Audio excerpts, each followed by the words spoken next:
ideias, né? Dois mundos, o mundo inteligível e o mundo sensível. Ok? O mundo inteligível vem, vamos dizer, vem apoiar o pensamento de Parmênides ou Heráclito? Parmênides.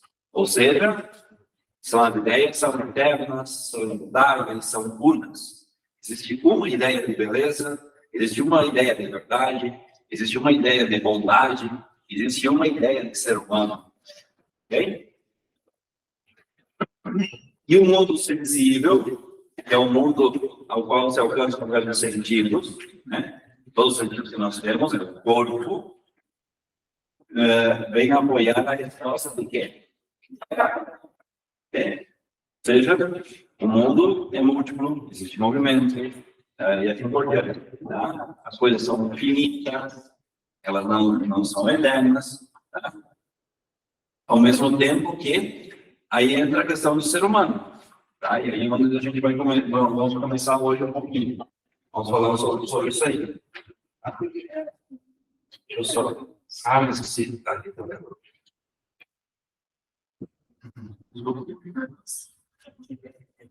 Aqui, isso. Bem legal. Então, ele tem uma alegoria. Estão lembrados do que é uma alegoria? É uma coisa criada para alguma coisa? Ou seja, uma fantasia, né? Uma espécie de uma metáfora. Tá? Uma visão de metáfora. Tem uma metáfora que ele usa, uma alegoria, que é a biga alada. Não sei se vocês já ouviram falar dessa alegoria. O que é uma biga? Aqueles cavalos de corrida, vocês já viram filmes de época, né, Ben-Hur? Vocês chegaram a ver o filme Ben-Hur? Recomendo que vejam o antigo, mas, né, onde mostra um pouquinho a história, né, do Ben-Hur e tal, e ele é preso, e aí ele volta, né, toda aquela história, né, do ressurgimento do herói, né, ele vai preso, ele vai para as naves, né, os barcos, para o elevador, e assim por diante. Depois ele volta por cima como um piloto, vamos dizer assim, de uma biga. E ele vai ter a biga conduzida por cavalos alados. O que ele quer simbolizar isso? Você vê que Platão usa muito a alegoria, né? E vamos dizer assim, é um exemplo de didática, né? Sempre dando exemplos de forma alegórica para deixar mais claro essas ideias. E ele, então, essa biga são dois cavalos, né? São dois cavalos, ele vai ser conduzido por cavalos, que estão com uma rua. Bom, o que ele quer simbolizar por esses cavalos? Um desses cavalos é bonito, né? É belo, tá? Deixa eu ver se tem alguma questão mais específica. Somos cocheiros, olha que interessante o que ele diz, somos cocheiros de uma trelagem puxada por dois cavalos, sendo um belo e bom e de boa raça. Ou seja, tudo que você pedir para esse cavalo, ele vai fazer. Cavalo manso, cavalo bem treinado. Okay? E do outro lado, sendo o outro precisamente o contrário, de natureza oposta. Ou seja, feio, mau e de péssima raça. De onde provém a dificuldade que há em conduzirmos o nosso próprio carro. Ou seja, às vezes parece que está tudo em ordem e às vezes parece que está tudo errado na nossa vida. Tá? De acordo com Platão. Ou seja, tem duas forças. É aquela velha história do Yin e Yang, as duas forças opostas, né, que equilibra. E isso também tem um pensamento dos pré-socráticos, né, que vai vir em Protágoras também tem um pouquinho disso. Tá? Bom, o que isso acontece? Como é que ele vai, né? O que ele quer dizer com essa questão? Assim, a biga sofre a pressão de forças opostas, está na página 7, tá? Quem quiser acessar. Assim, a biga sofre pressão de forças opostas, De um lado, um cavalo obediente e que conduz aos céus e para perto dos deuses, ou seja, para o mundo inteligível. Então, é essa tensão do ser humano. Por outra parte, a gente pode chamar a parte da nossa alma, dessa tensão, é a própria mente, a própria alma. Ok? Então, esses cavalos que levam ao céu, ao mundo inteligível. Tá? Eu vou pôr até aqui. Mundo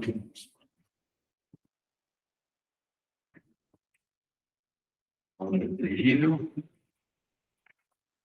Mundo sensível. Tá? Então, mundo inteligível nós temos, então, pertence à alma. E no mundo sensível pertence ao corpo. Tá? Que é o que aprisiona a alma. Isso é muito interessante. Para Platão, o corpo é vamos dizer assim, é uma cárcere da alma. Tá? Isso quer dizer o quê? Que a alma pré-existe. Lembre-se que a alma pertence a quê? Ao mundo inteligível. Portanto, se ele pertence ao mundo inteligível, a alma é eterna. Você já viu aquele filme, o desenho, O Poderoso Chefinho? Que eles estão todos bebês lá no céu esperando o momento de nascer? É mais ou menos isso. É como se tivesse as almas lá no mundo inteligível esperando. Agora é a minha vez, não, agora é a minha vez, agora vou eu. Pré-existe. Ok? Pré-existe. Entendi. Tá? Continuando aqui. E de outro, um cavalo irascível, de difícil domesticação, que se deixa levar segundo suas funções para a terra. Essa é a contínua luta que existe dentro de nós. Às vezes a gente quer fazer o bem e não consegue, porque as nossas paixões, a raiva, a irascibilidade, nos leva para as coisas não tão nobres. Ok? É interessante porque isso a gente vai encontrar depois em Paulo, né? Essa mesma fala, né? Não faço o bem que quero e faço o mal que não quero. Nada mais é do que uma tradução, né? Para essa questão de Platão. Das dois cavalos. Como Sócrates expõe em sequência no diálogo, essa alegoria exemplifica a alma humana, que também é conduzida por tensões contrárias. Uma parte de si leva aos conhecimentos superiores e outra parte, vinculada às vontades corpóreas, afasta a alma desses saberes e conduz os assuntos e desejos terrenos. Platão ele vai identificar que existem 3 tipos de alma. Tá? Existe a alma, que é a própria da alma inteligível, alma inteligível, né? Intelectiva, né?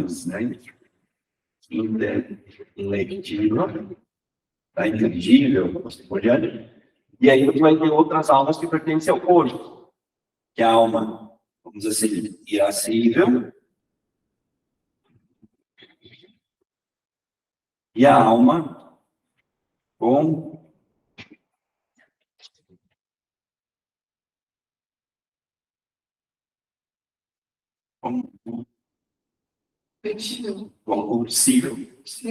É, compulsivo. Por não lembro se é acho que é. Acho que não, acho que Não, não. né? Bemudo, não. Tipo de delito, né? Compulsivo, não é?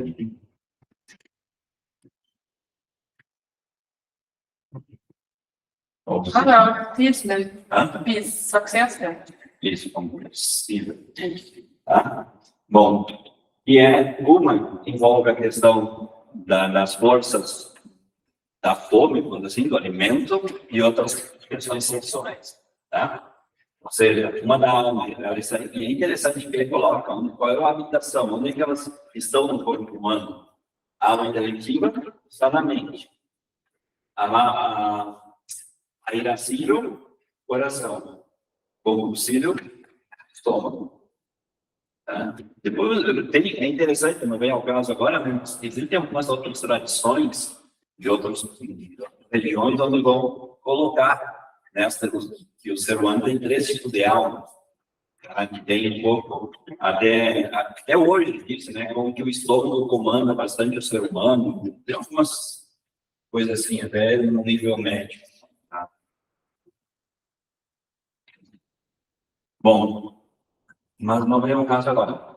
Então, essas almas aqui, ok?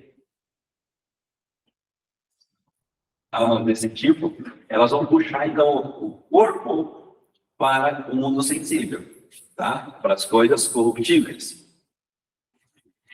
E isso nos afasta do conhecimento, tá? Nos afasta do conhecimento. Então, há uma tensão. Há uma tensão, vamos dizer assim, né? Entre essas duas almas, isso no ser humano, tá? Como é que ele resolve isso? Como é que ele tenta ver isso aqui? Aí vai surgir a teoria da reminiscência. Vocês já ouviram falar? Teoria da reminiscência. Porém, a alegoria tem ainda outro sentido, mais profundo para o entendimento do pensamento de Platão. Pois ela apresenta ainda 2 tendências que todas as almas humanas partilham, e ainda indica uma faculdade que apenas algumas delas teriam, o que remete a um importante conceito da obra de Platão, a reminiscência. Tá? Isso aqui, gente, é muito importante vocês terem bem claro os 3 tipos de alma de Platão, porque de aqui vai partir toda a organização da cidade platônica. Sim, o governo de Platão. Tá? Ele vai defender o quê? Chegar a estudar isso em algum momento? O que Platão vai defender? O que tipo de governo Platão vai defender? Democracia? Monarquia, aristocracia. Pelo que eu me lembro, era democracia, mas quem ia governar era só os mais velhos, os sábios. Então não é democracia. Mais ou menos. É uma aristocracia. Quem defende democracia é Aristóteles. É Aristóteles. Porque uma das razões que ele defende democracia é porque a democracia matou Sócrates. Matou Sócrates. Tá? A democracia ela não é muito. Às vezes a gente fala como algo justo. Na verdade, Não existe esse modelo perfeito. menos ruim que a gente encontrou. É exatamente o menos pior. Mas ao mesmo tempo ela é super lenta. Né? É muito lenta. Tá? Então, é o sistema mais lento que existe, né? Porque foi. E não é quanto maior o parlamento, vamos dizer assim, o Congresso, mais lento fica. Né? É uma coisa bem morosa. Então ele vai defender o quê? A aristocracia. Tá? Então, de aqui. Eu vou ali para a reminiscência, tá? Deixa eu tirar isso daqui. Eu vou escrever aqui em cima, tá? Platão. Isso, é melhor. Tá? E esse lado aqui, eu vou quebrar. Deve ser verde isso aqui.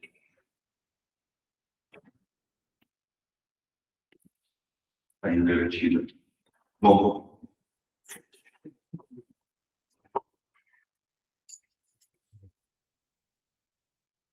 Aí você vai, então, governo da polis, né? Okay? Ela vai ser sempre, né? De acordo com isso, o que ele vai dizer? Existem almas, existem pessoas no qual dominam o quê? A alma intelectiva. Há outras pessoas que dominam a alma irascível. Há outras pessoas que dominam a alma concupiscível. Ok? Portanto, de acordo com isso, umas pessoas nasceram para quê? Para governar. E aí que ele vai defender, governo da polis, ele vai chamar, que precisa de uma aristocracia. Aristocracia. Ok? O que significa aristos? Melhores. Governo dos melhores. Então, não é necessariamente, cuidado, não sei se vocês já escutaram por aí, a aristocracia dos caras que têm dinheiro. Não. Ok? A aristocracia é o governo dos melhores. Tá? Dentro da concepção. Quais seriam os melhores para ele? Os sábios, né? Seria uma espécie de uma sofocracia. Governo dos sábios. Sábios, dito em outras palavras, não são os sofistas, são os filósofos. Por quê? Porque os filósofos, na concepção de Platão, são os que têm... Ele não tem nem a palavra, tá? Essa coisa do politicamente correto não é com eles, tá? Não tem. Se a gente vai dizer uma coisa que ele acha assim, tá? Por quê? Porque o filósofo tem a alma intelectiva mais desenvolvida e, portanto, ele tem contato com as ideias do mundo inteligível, coisa que os outros não. Os outros querem obrar, querem fazer, querem... Vamos. Ou seja, qual é a outra parte do governo, da cidade? Como é que é organizado? Outros vão cuidar do quê? Da comida, que é o comércio. E outros vão cuidar do quê? Da defesa, dependendo do tipo de alma que vai reforçar, ou que vai predominar nele. Então, uns vão cuidar da defesa da cidade, outros do comércio, comida, as coisas que precisam, e outros do governo. Por quê? Como ele tem contato, e aí é a questão da reminiscência, ele tem contato com as ideias perfeitas, por exemplo, a ideia da beleza, ele sabe o que é bem, ele vai poder conduzir o povo para o bem. Então, a função do governante é conduzir as pessoas ao bem comum. Aquilo que é aproximá-las do que é do mundo inteligível. Olha que interessante isso aqui, tá? A função do governante é conduzir as pessoas ao mundo inteligível. Por isso, através da pedagogia. Então, você vai formando, tá?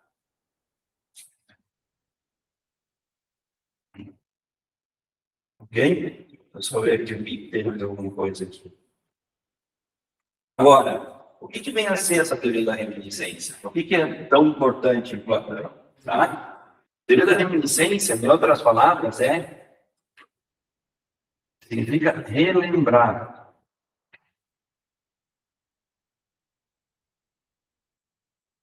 Ou seja, relembrar o quê? Se nós falamos que as almas pré-existem no mundo inteligível ao estilo do poderoso Jefinho, estão lá os bebezinhos lá esperando a garça passar para eles, né? A cegonha, passar, para eles poderem crescerem, né? Para as cavaletas. Relembrar o quê? Não a vida passada, a vida, ou seja, a vida no mundo inteligível. Ok? A vida no mundo inteligível. Então, ela pré-existe, a alma é eterna. Ao mesmo tempo que ela é imortal, ela não morre. Tá? Então, essa alma, ela está no mundo inteligível.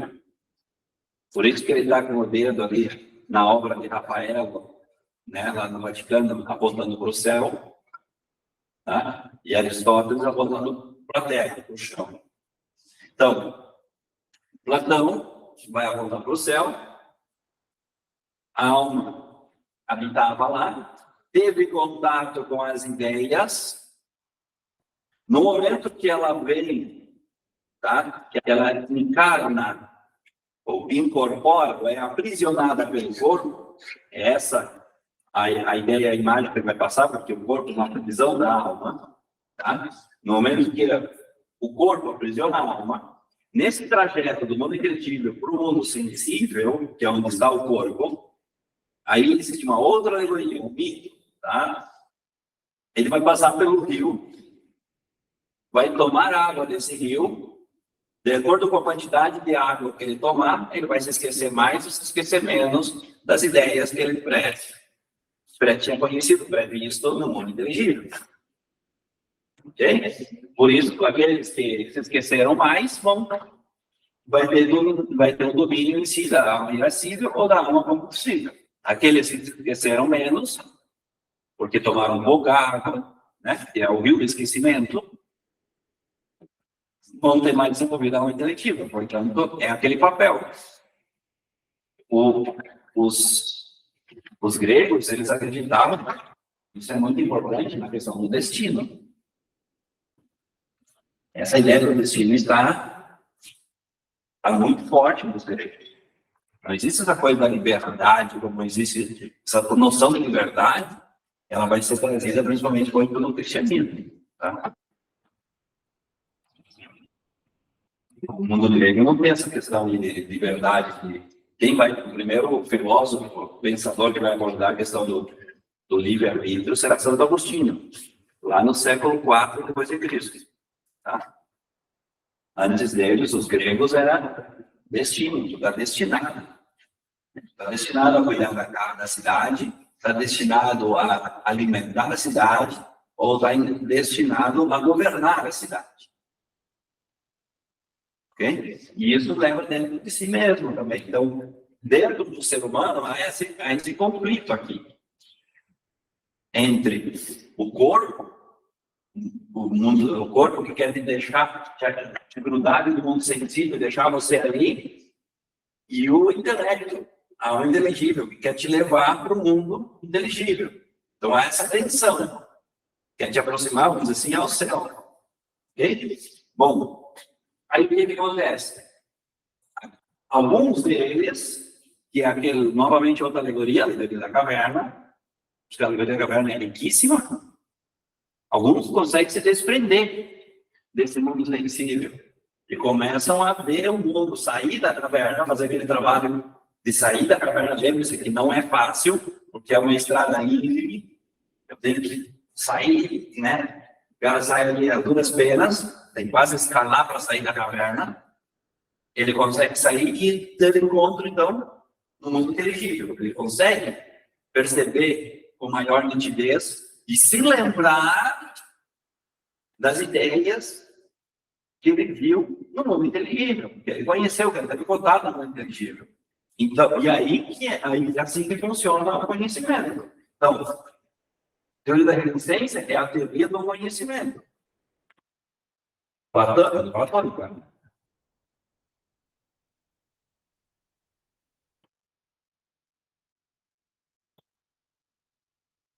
E nada mais é, para Platão, conhecer é relembrar. Ok? Isso é muito importante. Para Platão, conhecer é relembrar. Relembrar o quê? As ideias, né? Ok? Do mundo inteligível. Claro isso?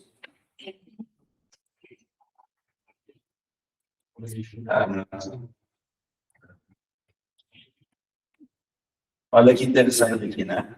Apesar do fato de todos termos ambos os cavalos em nossa biga, né? Ou seja, na nossa vida, a relação e o equilíbrio entre os cavalos em cada um de nós seria diferente.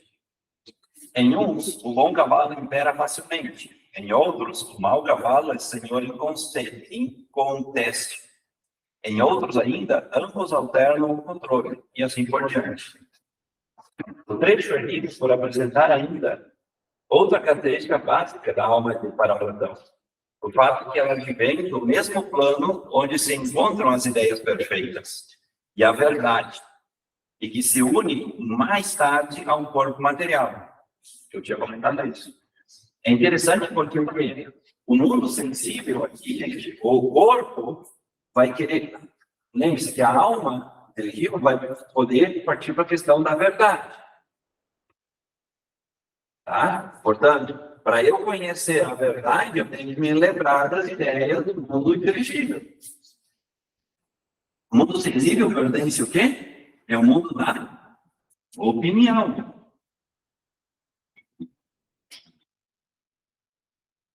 Por isso que é muito mais fácil para nós, de acordo com Platão, nos contentarmos com o quê? Com as opiniões. E achar que uma opinião é uma verdade. Lembre-se, a alegoria da caverna. São aparências, a opinião que é uma aparência de verdade. Ainda mais agora estamos na época das, né, ditas fake news.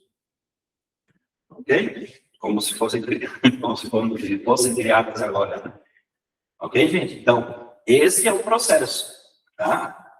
Então, se você quer sintetizar o pensamento platônico, ou o ponto de partida do pensamento de Platão, é a metafísica, tá?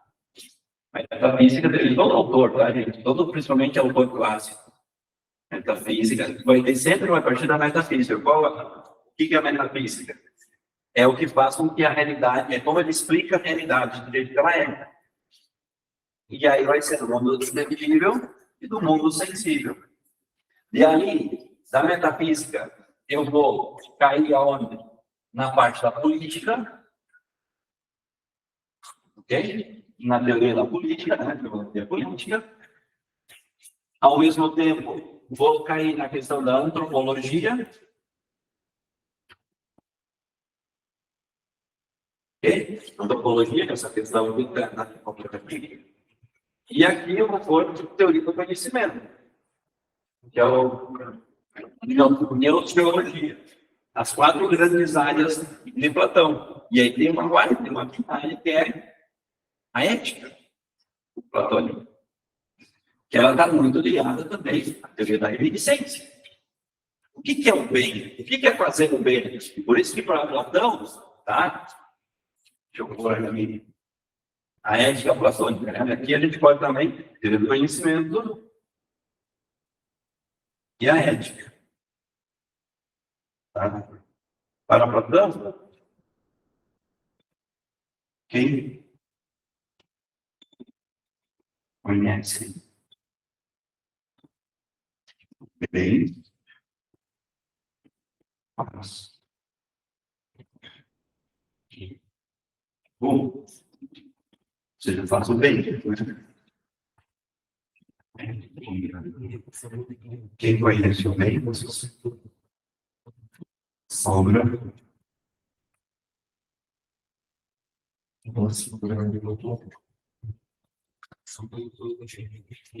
Agora de acordo com o bem. Portanto, a falta de ética é falta de quê? De conhecimento. A ética e o conhecimento, elas estão intrinsecamente unidas. Tá? Se eu não faço o que é bom, tá? A ética é fazer o bem, ok? Fazer as coisas boas. Tá? É viver de acordo com o bem, em outras palavras. Olha que interessante, isso aqui vai ser transformado depois no mundo cristão para viver de acordo com Deus. E Deus é o bem. Tá? Então, a alma, se ela tanto o cristianismo vai defender o quê? A alma que conhece o bem, que conhece Deus, não tem como se afastar de Deus. Quanto mais você conhecer Deus, mais próximo você estará do bem. Platão, puro. Tá? Dito de outras formas. Tanto é interessante, gente, que eu não me lembro qual é o autor que escreve. Ele é contemporâneo, do final do século XIX. Ele vai dizer que toda a filosofia moderna e contemporânea e medieval, ou seja, pós-filosofia grega, nada mais é do que rodapé a filosofia de Platão e Aristóteles. Tá? Por isso que nós estamos vendo claramente esses dois autores, tá? Vamos ver agora nesses dois. Ok? Então, da própria metafísica sai a política. O que é a política? É o melhor governo da polis, ou seja, da cidade. Tá? Sistemas de governo, a aristocracia. Ok? Vocês podem encontrar em questões do Enem, às vezes não títulos de aristocracia, dependendo muito de quem monta a questão, porque às vezes alguns, erroneamente, têm a ideia de que a aristocracia tem a ver com dinheiro, não tem a ver com dinheiro. Tá? O nome quer dizer governo dos melhores. Simples. Vai ter dentro de uma. Vamos pegar todos os esportistas. E vamos fazer um governo aristocrata dentro dos. Vamos pegar aqui os melhores esportistas. Não necessariamente os melhores que têm dinheiro, mas dinheiro. Talvez hoje haja essa correlação. Tá? Se pegar a questão de esportes, tá? Artistas. Artistas não necessariamente, né? Porque tem artistas comerciais, tem artistas que não podem vender a sua arte, mas são geniais. Tá? Bom, aí você vai cair na antropologia, que é o quê? Divisão, como é o ser humano, tem 3 almas, uma alma intelectiva, inteligível, e 2 almas pertencentes ao corpo, por isso que essa viga, né? Lembra-se da questão da viga, dos 2 cavalos, um cavalo que te leva ao mundo, quer sempre te levar para o mundo inteligível, e o outro que quer te prender no mundo sensível e, portanto, no mundo das opiniões, e o outro te levar à verdade. Para eu poder conhecer a verdade, eu tenho que me relembrar, tenho que lembrar das ideias inteligíveis. Algumas pessoas conseguem se livrar das amarras da caverna. E os outros? Os outros têm que ser conduzidos pelos filósofos. É a função do filósofo. Tá? Platão, ele sente como se tivesse uma missão. A função do filósofo é uma espécie de uma missão, ele tem que conduzir as pessoas ao mundo inteligível, conduzir as pessoas a pensarem com clareza, a conhecerem as coisas. É muito interessante essa abordagem. Tá? Por isso que a filosofia, o estudo da filosofia, ela é esse estudo, é um estudo muito difícil, não é nada fácil, isso concordo plenamente, que você tem que exercitar a mente para tentar realmente conhecer, buscar a verdade. Tá? Aí, conhecendo, então, relembrando do bem, das ideias, da ideia do bem, né? Eu vou agir de acordo com o bem. Se eu não faço as coisas boas, é porque eu não sei o que é bom. Então, o antiético é o ignorante. Nós temos várias questões que saem daqui também, tá, gente? Por exemplo, tu pega o agnosticismo, né? Ou a gnose, que é uma teoria que defende que você se salva pelo conhecimento. Tá? Que é o que está na base da maçonaria. Eles se viram assim. O que salva é o conhecimento. Portanto, se eu conhecer aquilo que tem que ser feito, eu vou fazer aquilo que tem que ser feito. Mesma coisa, a questão do bem. Ficou claro? Essa aqui é essa sim. E aí, gente? Alguma dúvida sobre essa questão que tem Platão? Não? Vamos voltar aqui. Só uma última questão que falta, que eu me esqueci de colocar ali, que é a estética. Né? Relembrar, vamos lembrar do quê? Das ideias, então, as principais, né? Ideia do bem, ideia da verdade. E outra ideia muito importante para os gregos é a ideia da beleza. Ok? Ideia da beleza. Que o que vai abordar aqui, então, aqui o que aborda as áreas que aborda aqui é a ética, tá, gente? Ética, teoria do conhecimento.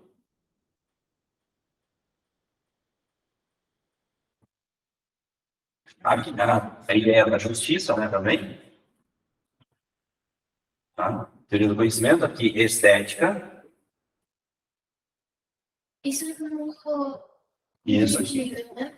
Como? São as ideias principais do mundo inteligível. Tá? A ideia da justiça é a política. E o outro é o ser, né? Que é a metafísica. Tá? Bom, e aqui o resto. A questão da estética, que vai tratar a beleza, Platão é a favor ou contra a arte? A percepção de vocês, de acordo com isso? Ou é arte, assim, os desenhos, a parte artística? O que vocês acham? Será que ele é a favor ou não? Ele elogia ou ele critica? Olha aqui, vamos tentar, vamos voltar aqui para o mundo inteligível. O que é o mundo sensível? As coisas que estão aqui é o que como? Ok, o que mais? O que são as coisas que nós temos aqui? São materiais e são cópias do mundo inteligível. Perfeito?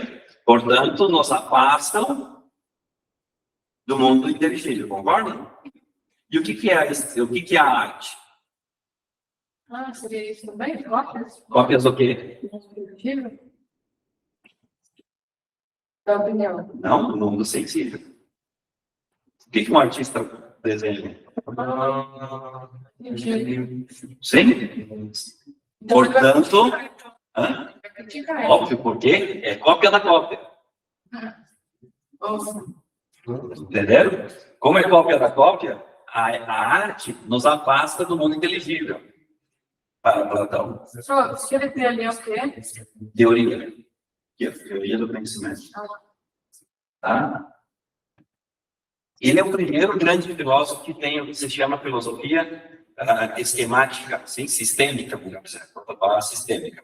Tá? São sistemas filosóficos, ou seja, ele vai abordar as áreas da filosofia, diversas áreas da filosofia. Então, ele aborda 5, né? Seria a sexta, que é a antropologia, e teria uma outra ainda que é a teodiceia. Tá? Teodiceia, que é o estudo de Deus. É interessante, porque o estudo de Deus, ela pode ser abordada pela filosofia ou pela teologia. Vai depender, né? Porém, como indica Platão, nem todas as almas teriam esse dom de rememorar as verdades desconhecidas, o que parece indicar uma espécie de hierarquia entre as almas, sendo que algumas teriam a possibilidade de reminiscência das ideias perfeitas e outras, incapazes dessa atitude, estariam fadadas ao desconhecimento dessas ideias. Veremos na sequência, então.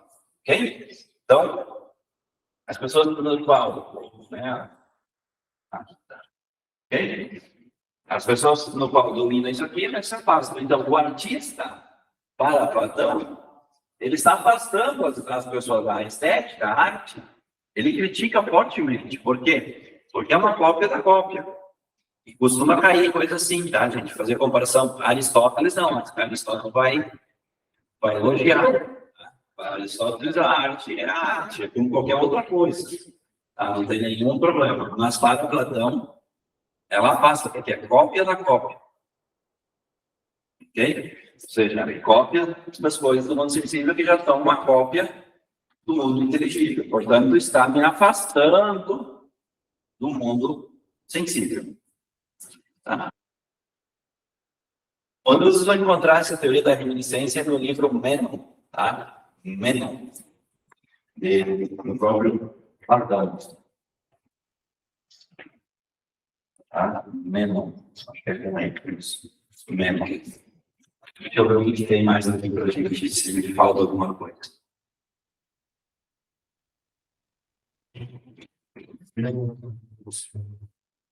Geométricas, cosmologia, tudo um ato de rememoração, que pode ser realizado.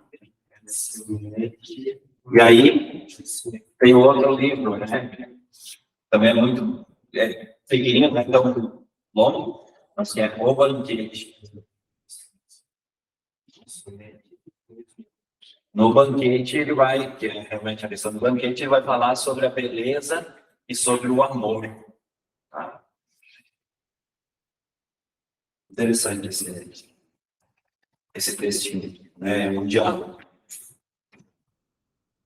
Depois de passar por alguns dos principais elementos da epistemologia de Platão, podemos compreender melhor o principal argumento de outro famoso diálogo do autor, o banquete. Nesse texto, diversas personalidades gregas se reúnem em um jantar na casa de Ágaton, ou Agaton, e resolvem discursar sobre o amor e sua divindade grega, o Eros. Tá?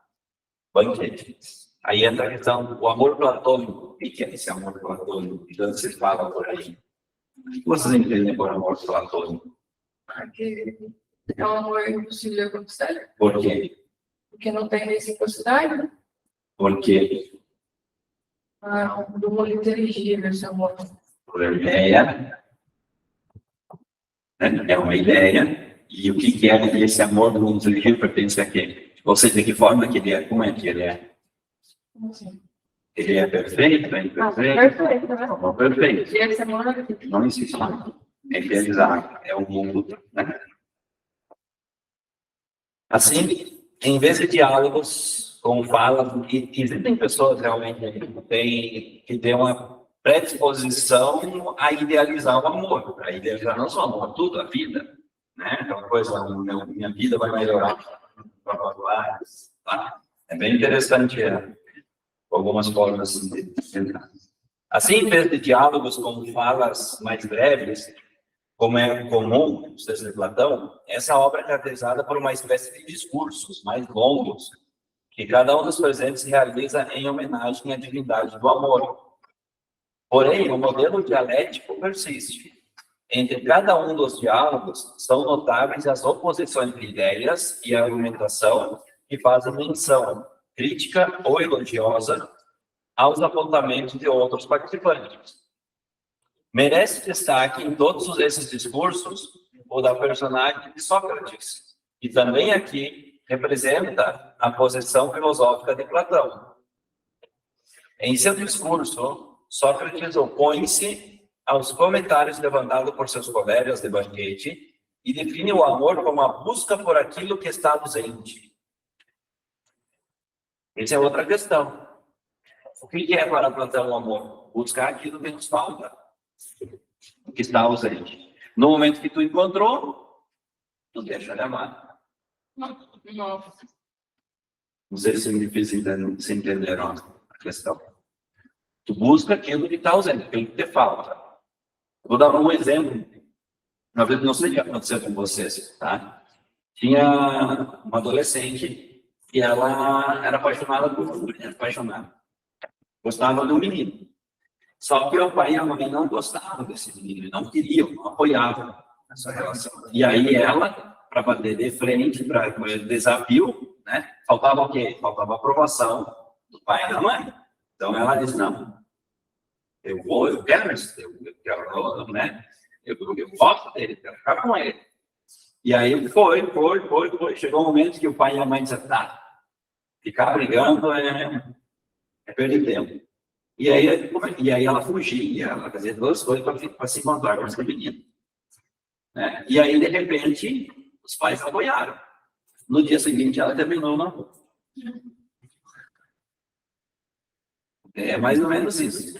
Alcançou o que ela que era, na verdade, ela estava com eles para confrontar os pais. Já não tinha mais pão pronto, né? Ou seja, é essa questão, é o que falta, a mesma coisa. Isso apresenta, eu quero ter tal carro, ou eu quero ter tal coisa, meu sonho é ter tal roupa, tal, não sei o que, ou tal, né? Comprou? Não, legal. Acaba aqui, o desejo acaba, né? Então, para Platão, amor busca por aquilo que está ausente, tá? Até interessante para quem quiser usar em redações, né? Essa definição que o filósofo afirma ter aprendido com a sacerdotisa Diotima tem profundas consequências filosóficas. É que o amor, enquanto aquilo que busca o belo ausente, ou seja, a beleza ausente, levaria a alma à busca constante da beleza. E, eventualmente, ao que há de mais belo, a beleza absoluta. Depois, novamente, dentro do cristianismo, a beleza absoluta vai ser transformada em Deus. Sim. O que acontece? Nós vamos ver depois do livro da Santo Agostinho, a busca pelo cristianismo de tentar deixar de forma racional para poder alcançar todas as pessoas a sua doutrina. Então, eles vão se apoiar em Platão. Tá? Esta, porém, não é apenas mais uma ideia entre as perfeitas. É antes, como o trecho abaixo apresenta, a mais importante das ideias para o conhecimento humano. Tá? Bom, aqui já terminou a nossa aula. Né? Então, para terminar aqui, a contemplação da verdade, da beleza, é central. Aquele que observa uma bela estátua ou que aprecia a beleza da natureza, prepara seu espírito para outras formas de contemplação. Formas estas mais refinadas, indica passado.